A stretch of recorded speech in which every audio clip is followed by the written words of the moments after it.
ماسك عصيان ليه؟ ليه؟ انا بسألك انت وهو ليه؟ ماسكين عصيان ليه؟ لقيتها بلعب بيها. ده مش لعب، ده اسمه ان انت بتعمل اوعى العربية وراك.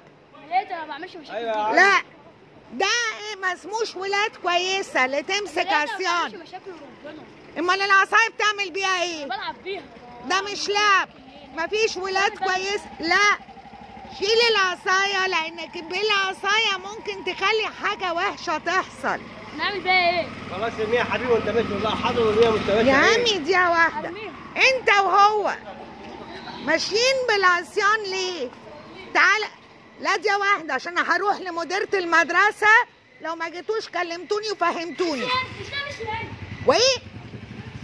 تعالى كلمني. بص صوركم لمديرة المدرسة كده. طيب اوكي.